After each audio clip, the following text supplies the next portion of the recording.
BBC Sounds. Music, radio, podcasts. Hello, it's 972 days since Russia began its full-scale invasion of Ukraine. And do you remember, Vitaly, just last week on the podcast, we were talking about whether we were actually going to see video and photos of North Koreans, either in Russia or on the Ukrainian border. Well, we do appear to have evidence now that North Korea is sending troops to fight with Russia in Ukraine. Yes, I've seen two really interesting videos. In one of them, you see troops, apparently North Korean, marching in Russia. And I know it's Russia because I've looked at the clip, I've looked at the map, and I think I'm certain in saying that they were marching in a Russian village called Sergeyevka in the Russian Far East. And so near the North Korean border? Well, not too far from it. Okay. Yeah. It's the part of Russia that's closest to North Korea. So what makes me think that they're North Koreans? You can't really hear very, very clearly what they're shouting, but I've spoken to people who speak Korean and they say the tone and the kind of how it's being said, it sounds Korean in the northern accent. Right. And also the person who's filming the clip, and you can see his military chevron, so he's a member of the Russian military. He's saying our base is suddenly hosting, he says, millions of these people. Их миллионы тут. Вот новые подкрепления. And that's clearly an exaggeration, but there you go. Looks like they are from North Korea, and we've done our checks, and that clip seems to be recent. In the other clip, it was filmed indoors, and again, it features people who look and sound North Korean, although what they say is kind of muffled.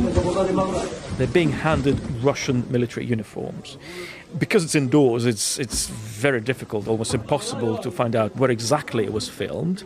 But again, it's just another piece in the puzzle that tells people that something's going on, that it's possible that North Koreans are being sent to join the Russian army and possibly deployed to fight in Ukraine. And according to South Korea's spy agency, 1,500 troops have already arrived in Russia from North Korea. Anonymous sources have told South Korean media that the final figure could be closer to 12,000. And we had this question from one of our listeners. Hi, this is Sally from the UK.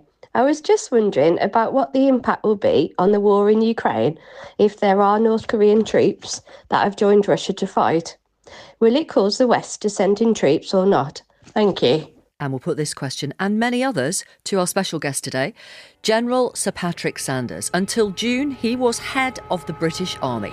And today, he's with us in the studio. This is Ukrainecast. Ukrainecast from BBC News. Evil cannot be trusted. Ask Prigozhin. You are not dealing with a politician, but with a bloody monster. Is there a need for a serious opponent? Why? Ukraine is unbroken, unbowed, and unconquered. It's not just about Ukraine, it's about the whole future of Europe. I don't understand what this war is for. Hello, this is Victoria Derbyshire in the Ukrainecast studio. And this is Vitaly Shevchenko, also in the Ukrainecast studio. And sitting alongside us, we have General Sir Patrick Sanders, Chief of the General Staff, in other words, head of the British Army between June 2022 and June this year. Patrick, welcome to our studio. Thanks, Victoria. Thank you very much for being with us. Just because you're no longer head of the British Army doesn't mean you have retired, in inverted commas. Is that correct? Yeah, not yet. So I'm still in uniform for a few months left, but I'm sort of in that transition period between 40 years of military service, 5 years as a chief, and now a bit of freedom. Wow. Okay. Obviously, you were high up, although not the head of the British Army when the full-scale invasion broke out. What was that period like? What can you recall for our listeners around the world? So I was doing one of the other chief's jobs. I was in charge of an organisation called Strategic Command, which is where we have all the intelligence, special forces, cyber, space capabilities and so on. And that meant that I was seeing the intelligence build up, which was extraordinarily detailed. And the only thing that we couldn't do was to draw a line between all of the forces that were building up and the planning that the Russians were doing and Putin's intent. And a lot of people misread Putin's intent, as we know. Yeah. Did you expect Ukraine to last this long? No, I mean, no one did. In fact, most of the military planning that we were doing, because of course we've been there since 2014. We've had a presence in Ukraine. We've been working with them and trying to build up their capabilities. And we thought that it would be we overestimated the Russian army, and there was a lot of hubris in how they conducted it. I think there was an arrogance, an assumption by the Russians that Ukraine would collapse, and of course they didn't. So I don't think anyone really read just how determined, how strong, how courageous, and how skillful the Ukrainians would be, particularly in those early weeks and months. Before we get into the specifics of what's going on in this conflict right now, I just want you to cast an eye back over your 40-year career and give us an assessment of how unsafe the world feels now compared to previous periods in your career. So I've had an almost circular career because I joined at the latter stages of the Cold War. Mm-hmm. My first 5 years were in the Cold War. And then we went through the end of history, if you like, if you believed Francis Fukuyama, and that wonderful unipolar moment, which we really frittered away.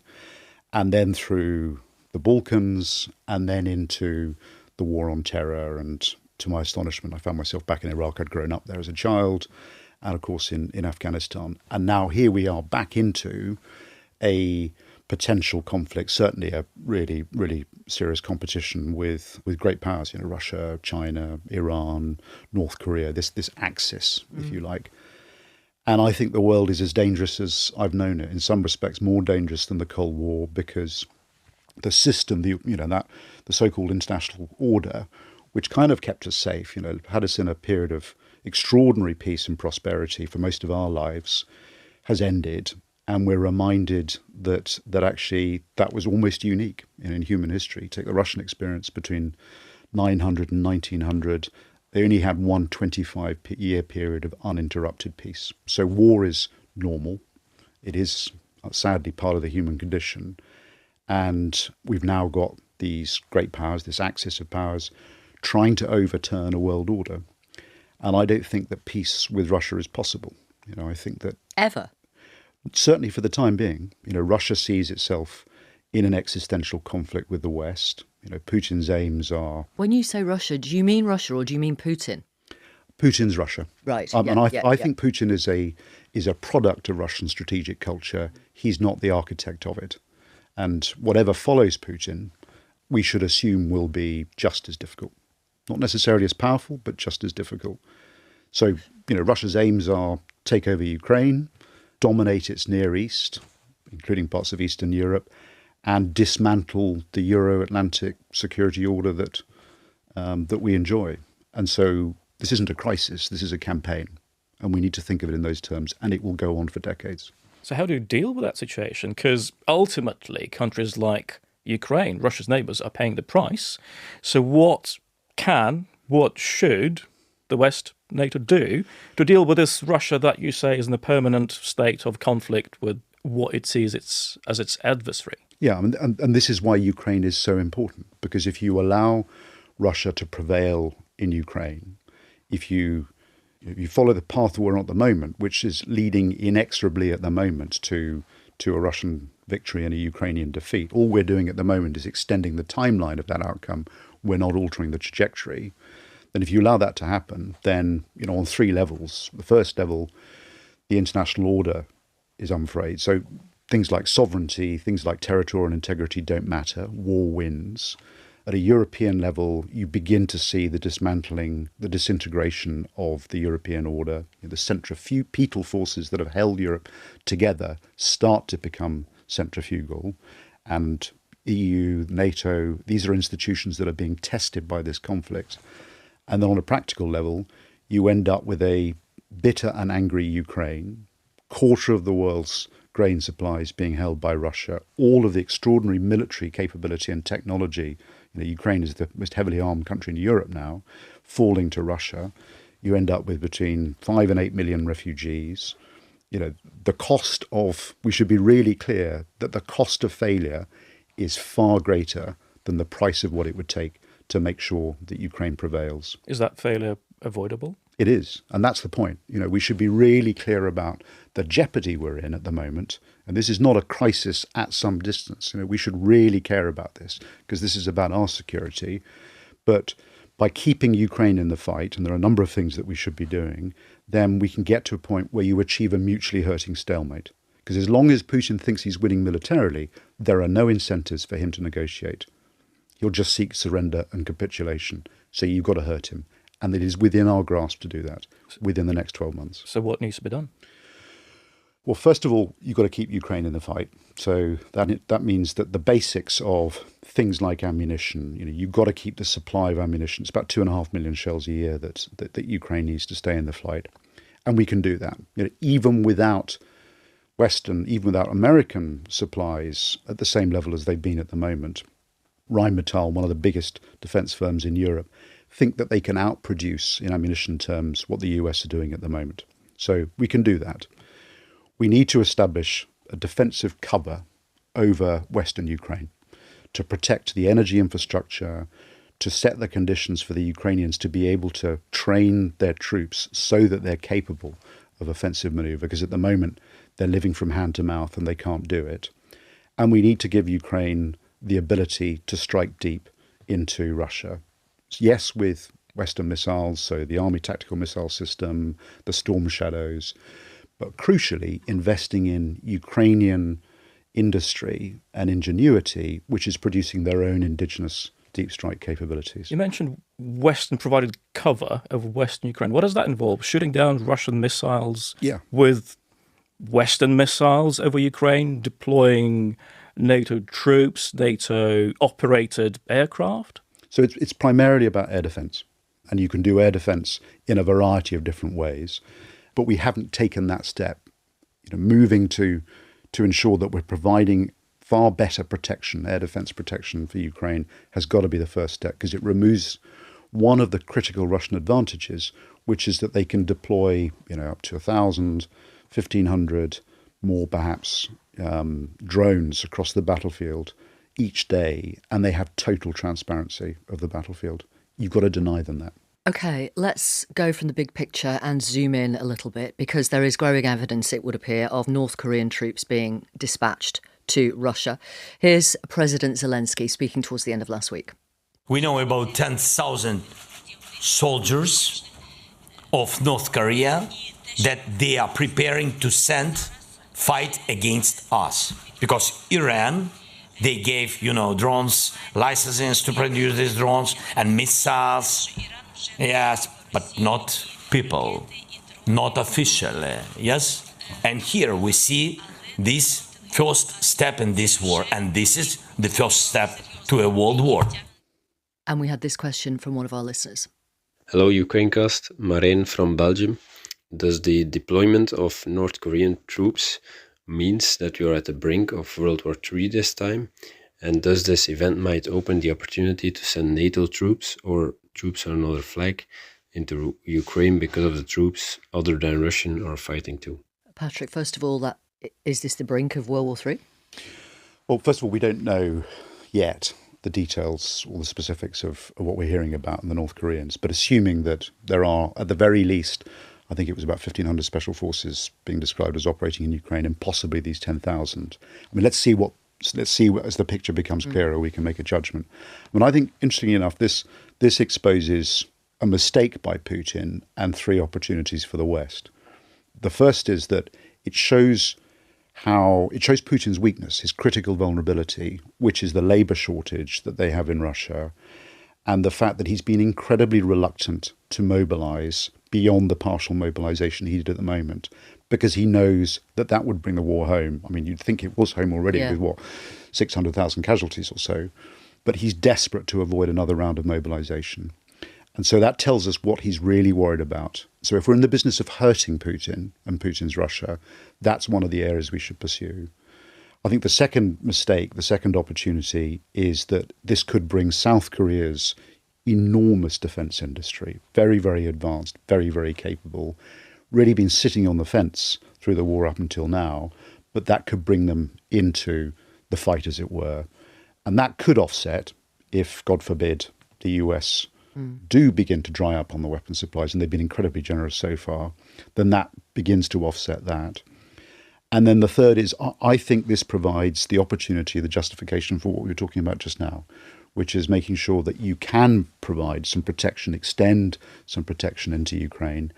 And crucially, you can begin to help the Ukrainians train their soldiers inside Ukraine and not in the West or here in the UK, because they've got to be able to do that at scale. Yeah.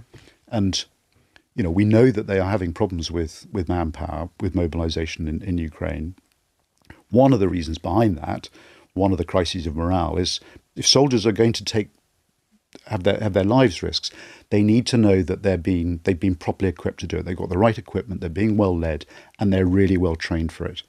You know, there's an interesting historical example here where before D-Day, and you know, the British Army was by then a citizens' army, it wasn't a small professional cadre, the minimum amount of training that a battalion, so about 600 people, received was 22 weeks. The most that the Ukrainians are getting at the moment is 6 weeks. Wow. So you really got to invest in the training. Yeah. And I think that this creates the opportunity for to take us to that place. I don't think we're on the brink of World War III. I think that's a bit extreme. But back to this point about the Axis powers, you know, here you've got, I mean, President Zelensky said it, you've got Chinese material and financial and political support, you've got Iranian missiles, and you've got North Korean soldiers. I mean, that's an Axis in being. Does it not mean that Vladimir Putin has an advantage over how and what the West thinks? Because he's unafraid, as you say, to deploy his allies' weaponry and troops to the battlefield in Ukraine, while this is something that the West has ruled out so far. Well, that's not quite right, is it? Because we've provided enormous amounts of material support that the Ukrainians are using. But troops on the ground? Boots on the ground? Well, we don't know that. So we don't know if the North Koreans will be operating on the ground. I mean, let's see how this applies. I mean, I suspect, I don't know, so I'm speculating, but I suspect that there's a combination of advisors in there, because if they're using North Korean equipment and missiles, then there'll be some advisors that come with them. And then, you know, I think the earlier reports were that these were being deployed to the Kursk region. That sounds to me like they're relieving Russian soldiers to free up those Russian soldiers to be deployed elsewhere. So we don't know yet if they are going to be operating inside Ukraine. The US elections are 2 weeks away, 2 weeks today, in fact. Have a listen to what Donald Trump said to the PBD podcast the other day. I think Zelensky is one of the greatest salesmen I've ever seen. Every time he comes in, we give him $100 billion. Who else got that kind of money in history? There's never been. And that doesn't mean I don't want to help him, because I feel very badly for those people. But he should never have let that war start. What do you think of that? It sounds to me like it's victim blaming. I mean, I think former President Trump is right on one level, which is that I think President Zelensky is an extraordinary leader and an extraordinary politician. And it's been his leadership, you know, and he's, like all leaders, he's flawed. I mean, we know that there is criticism of him inside Ukraine, but it's very difficult to see how Ukraine would have survived this long. You know, ensured that Putin's idea of how the war would run was completely defeated without his galvanizing leadership. And, you know, we should remind ourselves that Ukraine is fighting not just for Ukraine, but it's fighting for us. You know, this is cheap at the price. We're weakening Russia. But Donald Trump doesn't see it like that, does he? He also, not only does he admire Zelensky, it would appear, he also admires President Putin. He's also said things like, I would end this war within 24 hours. What does that mean? Does that mean forcing Ukraine to capitulate, to surrender territory? And we know that he is America first. So fighting wars in foreign lands, quote unquote, is perhaps not where he would want to send billions of dollars were he to become president again. But he also ensured that the supplemental did pass through both houses. You know, he gave his backing to that. And I don't, you know, we're only 2 weeks out from the US election. Yeah. I don't want to get drawn into making comments about one candidate or another. Sure. If you're asking about how, you know, what might the future look like between Harris and Trump, you know, Trump is unpredictable. I mean, there could be an opportunity in this if Trump wins, because he sees himself as the arch deal maker, you know, par excellence. He thinks this is about making a deal. And at the moment, the one thing you can be sure of is that Putin will overplay his hand. And that doesn't feel like a deal that Trump would sign up to. Right. Otherwise, you just walk away. When you say overplay his hand, sorry, just can you give me an example of Putin overplaying his hand? What might that look like, please? Well, so what are his war aims? The subjugation of Ukraine and the occupation of what was Novorossiya, or what he sees of it in his worldview. That doesn't encompass a government in Kyiv that is free, that is independent, that is sovereign, that is free to make its own associations and alliances, that might seek some form of justice from the war. I mean, none of those things at the moment appear compatible with what Putin appears to want. So you can see that will be a maximalist demand. Now, if President Trump can turn that around in 24 hours, well, good luck to him. Good luck to him. What about Kamala Harris? If she wins, are we likely to see more of the same, more of what Joe Biden's been doing? Because that's not really a strategy that's been working great for Ukraine so far, given how many people are still being killed in Ukraine for no reason at all, given that Russian forces are advancing in Donbass. But the US have given billions. What is it? I mean, it's hundreds of billions of dollars of the military question is, aid. how helpful is that in terms of helping? How helpful? Yeah, in terms of helping Ukraine get all of its territory back, as Volodymyr Zelensky says, and stopping the killing of people. More helpful than not giving it. Absolutely. But if Kamala Harris is in the White House, is that going to change or more of the same? Well, I mean, the other way of looking at this is none of us, I mean, go back to your earlier question, none of us saw Ukraine surviving this long. The cost of this war to Russia has been extraordinary, as well as to Ukraine. And it's been the US very largely, 80% of the military aid or so has come from the US. It's been the US that has kept Ukraine in the fight. And I think we should acknowledge that extraordinary generosity and, I think, strategic foresight that the US and the current administration have displayed. But you're right, it's not enough. I mean, to my earlier point, all we're doing at the moment is extending the timeline of this conflict. We're not changing the trajectory of it. So what I hope a future administration would do is to think differently about what sort of, back to my point about providing air protection and air defense in Western Ukraine and giving Ukraine the wherewithal to do two things: strike into Russia and rebuild its forces so that you can change the balance on the battlefield. And they've shown they can do it. For all that Kursk hasn't paid off in quite the way I think the Ukrainians hoped it would, what it has done is demonstrate to all of us that they can fight with extraordinary skill. I mean, that was a very, very skillful operation. I notice you've not mentioned point number 1 in Zelensky's victory plan, Ukraine's NATO membership now. So it's hard to see, in the short term how that materialises, doesn't it? But what it does point to is the critical need for security guarantees. So there's got to be some hard-edged security guarantees with a path to NATO membership. Now, back in January, you made headlines for this. Good morning, thank you to Rach and Rick. So, King and Country, my Kitchener finger is pointing. If your country needed you, are you ready to fight? General Sir Patrick Sanders, top brass, said the UK needed a military that could not only expand rapidly, but also train and equip a citizen army. Yeah, now when we've done phone-ins... You were smiling as you were listening to that. You still are. I don't know, it was the bit where he described you as top brass. It's such a cliche. I'm not wild about top brass. No, but it's a cliche because it's true. But it was the notion of calling for a citizens' army.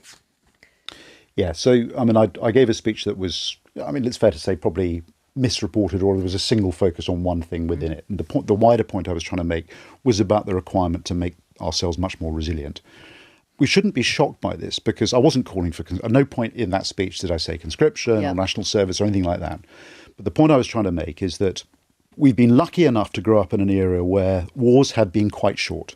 We've had 100-hour wars, we've had 100-day wars, but these are not typical of what war is like. And it's sad to say, but war is much more like what we are seeing in Ukraine. It is fundamentally about attrition, and attrition means that you've got to have strategic depth, you've got to have stockpiles, and you've got to be able to regenerate manpower. Russia at the moment is on its third army in Ukraine. Ukraine is on its first. A lot of them have been killed, but they haven't been able to mobilize at the same rate. So both Russia and the Russian army and the Ukrainian army are citizen armies. Right. Now, for the UK, we are fortunate enough to be part of an alliance where there is much greater mass. But the one thing you know about wars, and you make the assumption that they are long and they're going to involve attrition, is that your first echelon, the small professional cadre of soldiers, will all get killed. They will all be expended in the first year or so of the war. So you have to have a plan to be able to regrow behind that. And so when I talk about the British Army, and I'm no longer leading it, so I can't speak for my successor, but we should be thinking in terms of an overall force around about 130,000, of which some are a mobilised force, so doing it 24 hours a day, 365 days a year, able to deploy at very short notice, and then a standing force behind that, which you can then step up and mobilise. I mean, the terms like regular and reserve probably aren't that helpful anymore. And behind that, you need the mechanism to be able to regrow. And that simply means putting in place the foundations to do that. There are lots of benefits to having a citizen army, national service or conscription. Many of our allies do it. And one of the benefits is it reconnects society back with its armed forces and increases awareness and understanding of the risks that we face. It's not a coincidence that among the most cohesive and indeed happy societies in Europe, in Scandinavia, also happen to be those that have models of conscription where it's seen as a real benefit to individuals and to the state for people to do a period of time. I think this is something that we should think about seriously. I got slapped down by the Prime Minister a day or so after that speech. I was a little entertained to see it then bouncing straight into the Conservative manifesto. Absolutely. But you mentioned... What did Sunak say to you? I don't agree with General Sanders. Oh, right. Okay. So when you read something like that, or when you hear it on the radio, how did that make you react? I've got broad shoulders. Okay. You are such a diplomat. You mentioned preparing and regrowing the army. That's preparing for what kind of eventuality? Well, the one thing you can be certain of is that whichever war you end up fighting next, and there will be one, it's not what you were expecting, and it's not like the last one. But the pattern of history shows that wars tend to last a long time. We talk about the 100 Years' War, we talk about the 30 Years' War. In historical terms, the First and the Second World Wars were short wars. Okay, I'll ask a more specific question. Yeah. War with Russia, is that possible? Between Britain? Well, the point is to prevent it, isn't it? Mm. This is about deterrence, and deterrence is a combination of your capability, so can you deploy force at the speed and relevance to prevent something from happening, and do you have the resolve to use it? And that's why, you come back to Ukraine, it's why Ukraine really matters, because it's a test of our resolve. You look at what's happened over the last decade. Putin's seen us blink and not enforce our red lines in Syria. I mean, that's almost our original sin. Not really respond to the seizure of Crimea, walk away from Afghanistan when we could have sustained it indefinitely for a very, very low level of effort. None of these things are demonstrations of resolve. This really does test our resolve, Ukraine, and it's in Europe. We've got a colleague at BBC Russian called Olga Ivshina, and she's been doing a lot of investigations into the Russian army, into how it recruits and into how it loses its members. Let's have a listen to what she's been able to find as part of her latest investigation. Hello, Victoria and Vitaly. I have been doing some work with the independent Russian website Mediazona. So we were studying Russian recruitment tactics and Russian military losses, especially among inmates. So some time ago, we got a document which is coffin payments of so-called Wagner private military company, and we managed to verify those documents and analyze them. And it shows that Wagner only has recruited more than 48,000 inmates from Russian prisons, and 37% of them, so more than 17,000 inmates, died fighting for Bakhmut. This proves that they were used as a cannon fodder in the so-called meat grinder tactics. currently recruitment from prisons is controlled by Russian Ministry of Defense, and we see that they have changed their tactics significantly as compared to Wagner.